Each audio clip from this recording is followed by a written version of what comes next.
Okay, so today I am going to take you through a little bit of how I start doing some of my work, and just to give you more of an idea. And I'm going to use the Sugar Bean Sisters as an example. And we all read the scene together, so everybody's a little bit familiar with the quirkiness of it. And what I try to do, if I'm doing scene work or the whole play, any story starts in the middle. It doesn't start at birth, right? So you need to know what led up to the moment that you start telling your story to the audience. So I try to understand what happened, and in my mind, setting it up. And for me, I just pictured Willie and Frankie in the car, and the whole drive home from Disney, Willie is crying and lamenting about this embarrassment that had happened to her. And Frankie is so over it. They were at Disneyland to have fun, and instead it's all about this wig. So that for me is setting up for them being in the home together, and kind of all the emotional garble that's kind of happened. And that's just for that moment. We can even go farther into their history about their father and their sister and blah, blah, blah. But for this scene, that's not really important. And so the conflict, everybody has their own ideas of what conflicts can be. Personally, I think, it's the viewer, the reader can come up with multiple ideas. But I kind of picture Willie just being this empty cup of needing so desperately for Frankie to be compassionate, and for Frankie to understand the tragedy, and for Frankie to hear her pain, because she's older, she's losing her hair, and she had this special wig that kind of made her feel pretty, and it's gone. And instead of feeling pretty, she felt like a monster, and all these kids are laughing at her. That's just horrible. And for me, I feel like Frankie is really worried about getting his business done. And he has work to do, and that work isn't busy work. That is life or death to him. And that life or death is protecting he and Willie and their home. And so I feel like they're both in this different plane. The conflict between them, the non-connection, that's what you guys get to explore. This is just an example for everybody to think about some of the work that I do. Then when I read the script, I look for clues. And I kind of, in this, I starred them. And for me, what helped me feel like the urgency that Frankie feels, where it says, Faye, out to the burnt sickle, I need to check on things for tomorrow. For me, the word need states, sorry about it wiggling like that, I need is such an urgency. And they're not coming in the house because I'm taking care of it, right? I'm putting sandwiches out in the cane field. He's taking care of it. He's protecting them. He's protecting their home. And the way to do that is to get those sandwiches outside. And then we see, again, I told you to hold on to your wig. So you can see there is no compassion from Frankie. It's just like, I told you, let's move on. And that's just my interpretation. So I go through the script doing that, or the scene, if you're just doing a scene, and I analyze the whole thing. So after you've read it, then it's go back, read it again, and find my clues, understand the setup of the scene, and you like that, my handwork, and go from there. Then another example of what I do is I take a look at the lines and think about what I'm feeling. And these are not set in stone, they're just options. So for the first line, Willie is just looking in the mirror, talking about her wig, and so she's just, to me, I feel like she's talking to herself, and she is just reliving that moment over and over in her head. tormenting herself and feeling the humiliation of it all and the regret that she couldn't figure out, do I hold on to the bar? The inner turmoil she felt. Do I hold on to this wig? Do I hold on to the bar for my life? And which one was more important says a lot. She's struggling with what was more important, my wig that made me feel beautiful or my life feeling safe. It's an interesting thing. And so that's something to think about when I'm thinking about that moment.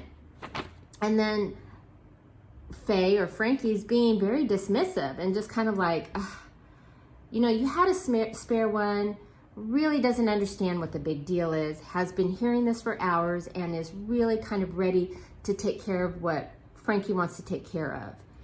And then I want to say, Willie's response is, what, you think Ava Gabor wigs grow on trees? Here's a perfect example of how many actors will choose to be indignant or angry.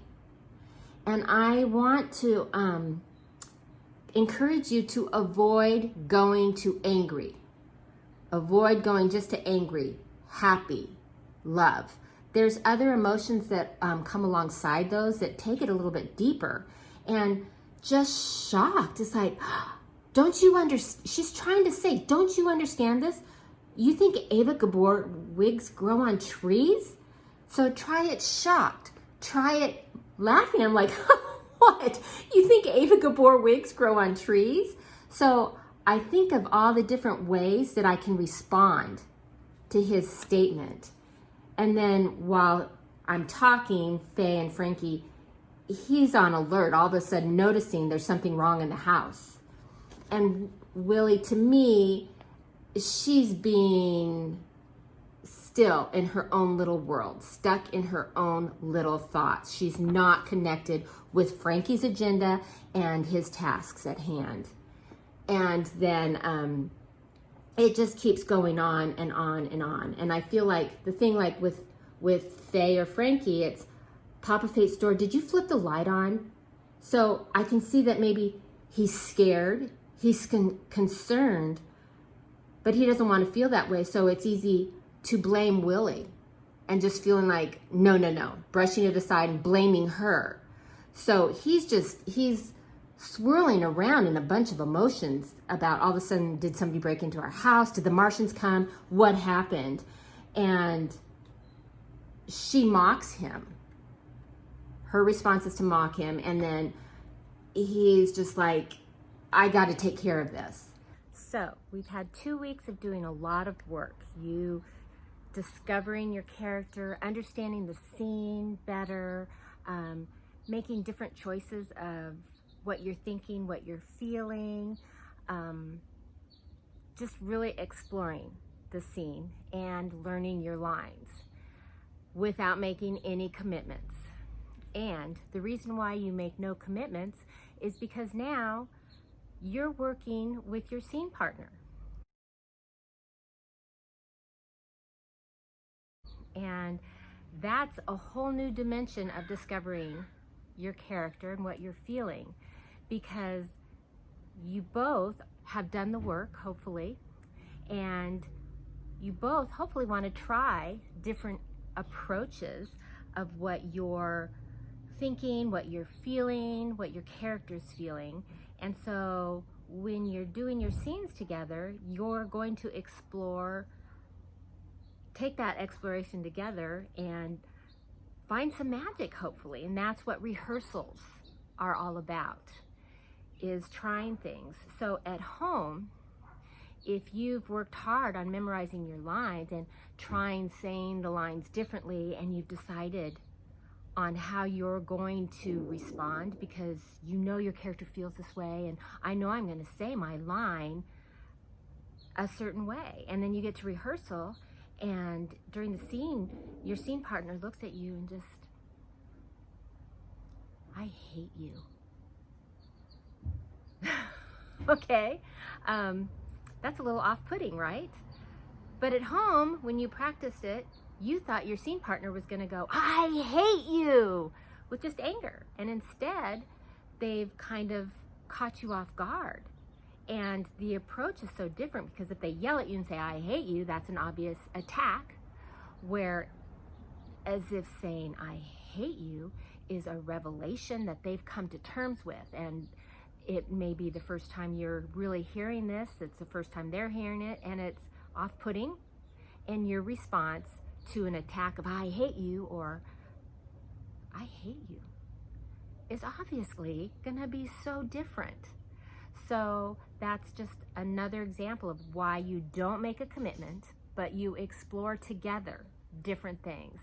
And oh my gosh, when I'm in a show and I'm working with somebody, some of my favorite experiences are working with actors that try different things, because I need to listen and connect to what they're saying and how they're saying it. I may know my cue line and I'm thinking about my line, but I need to listen to their delivery, because that should drive my response in an honest way. So it keeps us on our toes, connecting and listening to one another. You can't make a commitment to how you're saying something, because sometimes it won't make sense. So you've done your work, you work with your partner and you explore together. Now, the biggie, the director. The director plays a huge role in everything, because it's basically their show. And they've worked on the script, they know the script inside out, they know the story they want to tell. And every director is different on how they direct. Some directors really give you a lot of direction, some directors give you none. Some do a lot of blocking, some do hardly any blocking. And so I'm not saying it's this or this or this way, but I am going to say that the director is the director, and there's only one director. There may be an assistant director, but there's one director who's in charge during rehearsals. There is a stage manager who's in charge backstage, and they're in charge during performances in almost all productions. And those two people need to be treated with respect. And I've been in shows where you go to rehearsal and there's one person or a group of people that have an opinion about everything. And if they don't like the way something's going, they don't have a problem talking about it. They don't like the way the director is directing. They don't like the way their scene partner is doing their scene. They think somebody should deliver their lines a certain way. They think their costumes are stupid. They don't like the lighting. They don't like the set. And they just talk about it freely. And as artists, we all have strong, passionate opinions. There's nothing wrong with that. What is wrong with it is expressing it at work, whether on set or during rehearsals for a theater production. Please don't talk about your director. Please don't talk negatively about anything. I'm asking you to consider this because it creates a very toxic working environment, which is not fun. So if you have a problem with anybody, talk to them about it. And let me clarify, your director, they're asking you to do something, try it, do it. And then if you're not connecting with it, you don't like it, talk to them before or after rehearsal, not during rehearsal in front of everybody, but respectfully before and after, and ask them if you could talk with them about the character. And just be honest with what you're struggling with, and if they would be interested in allowing you to show them what you've kind of discovered. And most directors want you to try different things, so go for it. That's what rehearsals are for. So just be respectful. You don't need to gossip about them. Talk to them about it. If you have a problem with your costume and it doesn't make you feel like your character, tread lightly, tread respectfully. And sometimes costumers want to know what you think, and sometimes they don't, because it's a huge job. It's a very tough job. And I would ask the production manager or the stage manager for their advice. If you're struggling with your costume and you feel like there's a problem, ask them the best way to approach the situation, is my advice. Don't talk to your fellow actors, please don't spread negativity. And I guess then the last thing I want to say is, again, one director. And as actors, we can have a preconceived notion of how our scene is supposed to be. And when we're working with our scene partners or whatever, or everybody that's in the scene, they're not doing it the way we think they should. I have seen so many actors feel the freedom to tell their scene partners or other actors how to do it, and that they're doing it incorrectly. And let me tell you something. Artists don't need to feel judged when they're creating art.